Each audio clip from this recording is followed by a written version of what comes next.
എനിക്ക് ശബ്ദത്തിന് ഒരല്പം പോരായ്മ ഉണ്ട്.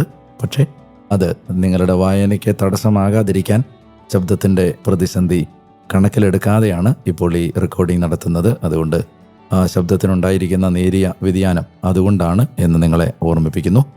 ഈ പുതിയ വായനാ കാലഘട്ടത്തിലേക്ക് ഏറ്റവും സ്നേഹത്തോടെ നിങ്ങളെ സ്വാഗതം ചെയ്യുന്നു. വിൽസൺ അച്ഛ, ഇന്നത്തെ ചർച്ചയിലേക്ക് അച്ഛനെ ഏറ്റവും സ്നേഹത്തോടെ സ്വാഗതം ചെയ്യുന്നു. അച്ഛൻ്റെ വചന വായന എവിടെ എത്തി നിൽക്കുന്നു? വിശുദ്ധ മർക്കോസിൻ്റെ സുവിശേഷമാണല്ലോ നമ്മളിപ്പോൾ പൂർത്തിയാക്കിയത്.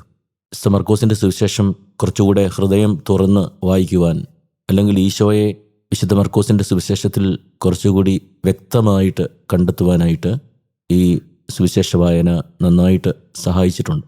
പ്രത്യേകിച്ച് നടന്ന സംഭവങ്ങളൊക്കെ അച്ഛൻ വ്യത്യസ്തമായ ഒരു കോണിൽ വിശദീകരിക്കുമ്പോൾ, അതിൻ്റെ അർത്ഥം പറഞ്ഞു തരുമ്പോൾ അത് കുറച്ചുകൂടി നമുക്ക് സ്വീകാര്യമായിട്ട്, അല്ലെങ്കിൽ അത് കുറച്ചുകൂടി ഈശോയോടൊത്തുള്ള ഒരു യാത്ര പോലെ ഒരു അനുഭവമായി മാറുന്ന ഒരു കാഴ്ചയാണ്, അല്ലെങ്കിൽ ഒരു സാക്ഷ്യമാണ് എനിക്ക് നൽകാനുള്ളത്.